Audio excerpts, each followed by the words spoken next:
Hello, everybody. Today we're going to be looking at the words which are easy to get confused about because they're very similar, and a lot of non-native speakers have problems with these couples of words, pairs of words, or sometimes there are three words which are so similar that it's hard to know what the difference between them is. Well, I'm going to explain all that to you today. These are some of the most common problematical words that we have in English. So let's begin with these two: please and police. So obviously, please has one syllable. The thing about that word is it's got one syllable, please, and that's how we pronounce it. Please, that long e sound. And notice that this word please, which is a very polite word, has a z sound at the end. That se sounds like a z. Please. The other word has two syllables. This word has two syllables. This is the police. So it's the same vowel sound in the stressed part of the word, which is on li, yeah. And the first syllable of the word is p, which is a schwa sound. So police. Call the police. And we'll notice the s at the end, the s sound, ce becomes s, police, yeah. And you'll see the stress in this word is clearly marked there as on the second syllable. Okay, just remember, if you want to have a private lesson with me, you can click the link in the description and you'll get a free 15-minute meeting with me to discuss your needs, which might be one-on-one classes, or could also be joining my Accent Academy, which is a much more economical option. Okay, back to the words. So the next one we're looking at is these three, often easy to confuse: series, serious, and serious. The last one you may not know what it is. It's just put in there to expand your vocabulary. But first of all, let's look at series. What is series? Series. Okay, series. That's the ear vowel. Series. And the stress in this case is on the first syllable. Series. Yeah. And the next word, serious. So this word has three syllables. It's the same stress point at the beginning, serious. But instead of riz, we're going rius, serious. A series, remember, the first one is like a number of television shows repeating in episodes, and you watch them over a period of weeks, and you're watching a series, a TV series or a film series. Serious means not trivial, quite important. It's serious. What's the last one? Sirius. Now this, just in case you didn't know, is the brightest star in the heavens, in visible from planet Earth. The brightest star is called Sirius. So the difference between Sirius and Sirius is simply the first syllable you'll see is an I in this case, and Sirius has that se-ear sound. Okay, next, these three: courier, Korea, and Korea. So a courier, the first one, of course, might be somebody who works for DHL or UPS.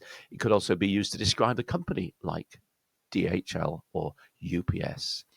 And in this case, the courier has three syllables, and the stress point is in the first syllable. You will notice that sound ku is the same sound that we find in the word could, for example. This is a short vowel sound, ku.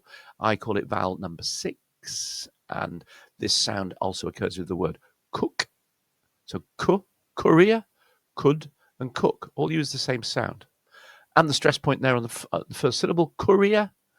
And whereas in the next word, this is my career. Again, it's a 3-syllable word, but in this case, the stress point is on the second, is on the last, the middle syllable. Let's say career, my career. The first syllable is, rather than the ko sound of courier, is the sound of a schwa. Career. Yeah. And finally, we come to the country, which is a country in Far East Asia, divided into two. We've got South Korea, which is where the K-pop movement comes from, and North Korea, which is ruled by a brutal dictator called Kim Jong-il.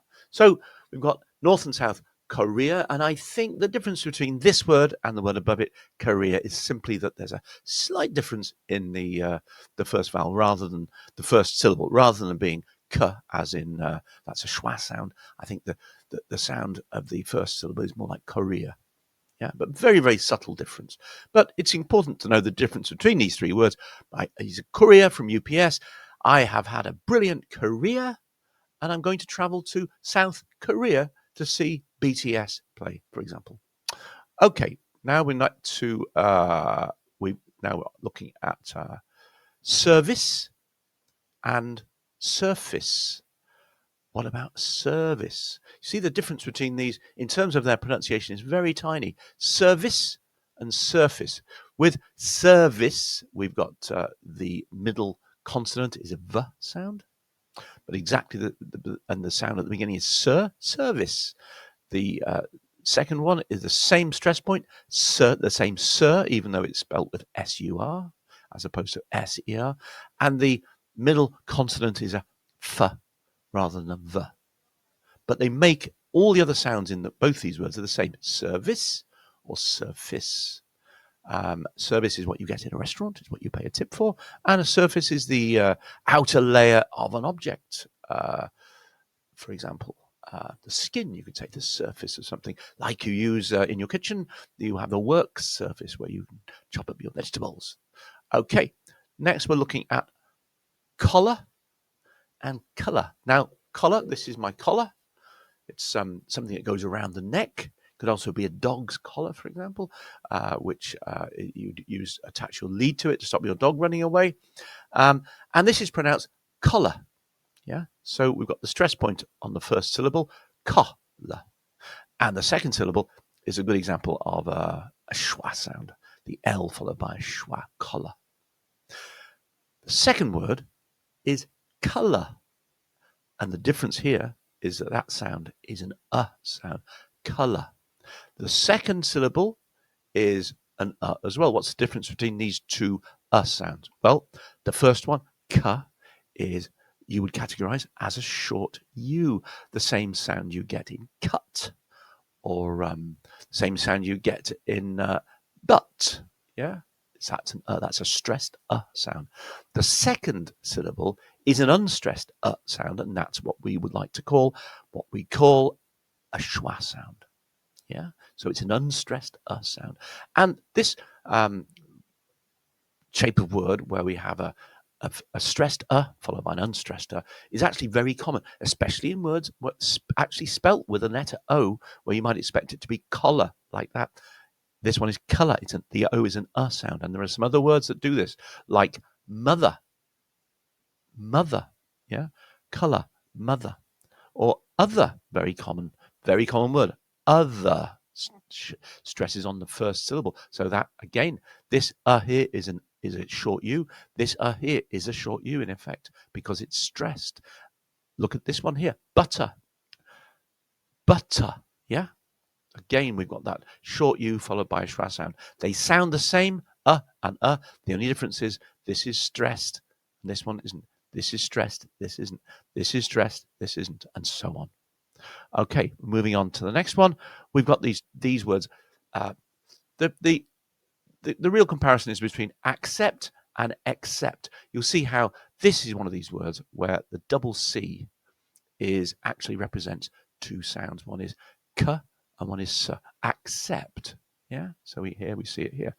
Accept. Yeah. But quite often, a lot of people will get confused with this word, accept. Yeah, because this has a double S, and they just that double S just sounds like a single S. Okay, so that would be pronounced assess. Yeah, assess. So we need to not get confused between accept and assess. Another word which gets confused with that is access sometimes. Yeah, and then we end up with this word, accept.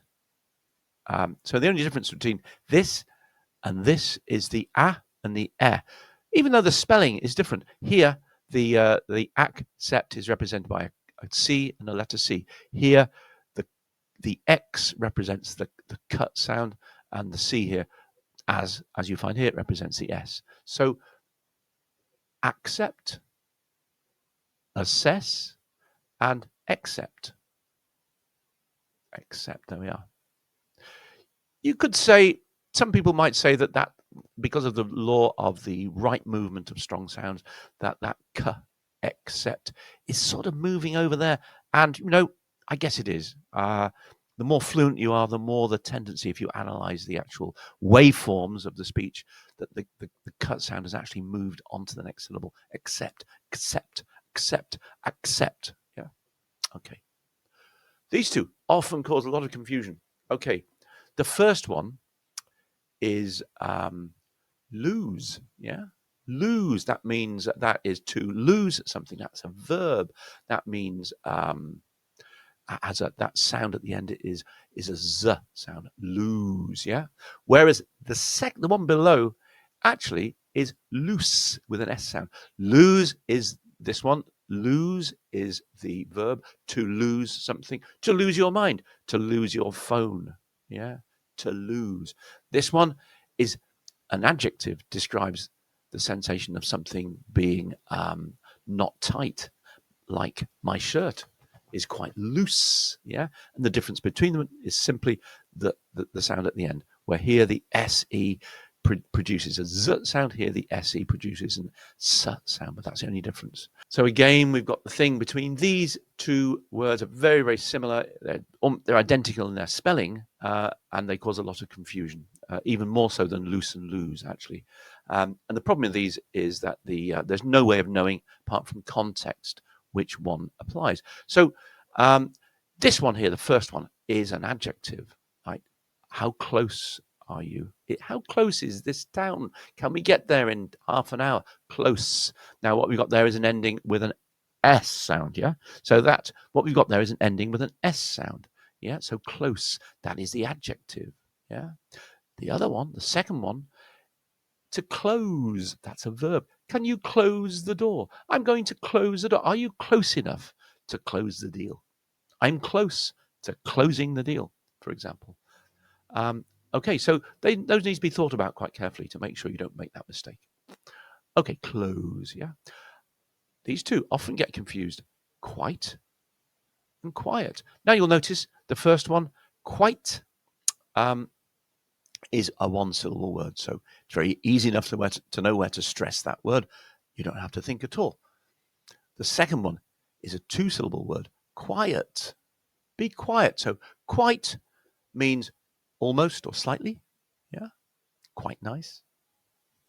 And the second one means quiet, as an instruction would be, please don't make a noise, yeah, or it was a quiet day in town, yeah, not many people around, but quiet, yeah, quite and quiet. And here we've got two words which differ only by the first letter. The first one is an allusion, and that is one of those words where the A at the beginning is a syllable in its own right, and that A will be pronounced with a schwa sound, and the rest of the word is illusion, illusion, yeah? These words where the A at the beginning is a schwa, what we find is that the stress point is always going to be on the second syllable. Think of all those other words like that. About, alone, asleep, awake. There are really hundreds of words like that where that A at the beginning is just a little schwa sound. It's not stressed. The stress is on the second syllable. Illusion. What is an illusion? An illusion is a vague reference to something rather than a clear reference. You're alluding to it. You're commenting. You're saying something about it without being too specific. It's like a technique of description, yeah. And the second word is an illusion, and here illusion, the vowel sound is a clear I sound, illusion, and that is something that is purely is a trick, a visual trick that appears to be true but is not, right? Okay, and we've got these two often get confused: advice and to advise. So advice is a noun, and that is basically the thing that you get from someone who is advising you. So an advisor gives you advice, yeah. And this is yet another word where the A at the beginning is a schwa sound. That's a. and the rest of the word is where the stress point is on the second syllable. So we end up with advice. Advice. Yeah. And that ending, that CE ending, ends with an S sound. So advice. It's good advice. Whereas this, to advise, ends with a Z sound. To advise. To advise. Yes. And we'll notice as well when we say, remember I said to close, then I'm going to say that, I'm going to express that TO word as a T followed by a schwa, to close. Then we're going to sound more fluent if we allow that word to be to, and from the to we can pick up the W and use that to help us say the so to advise sounds nice, I think. Yeah. Okay, if you enjoyed that, you found that was interesting, and you might want private lessons, don't forget to click the link in the description below to book a free 15-minute meeting with me. I'll be looking forward to speaking to you. Bye-bye.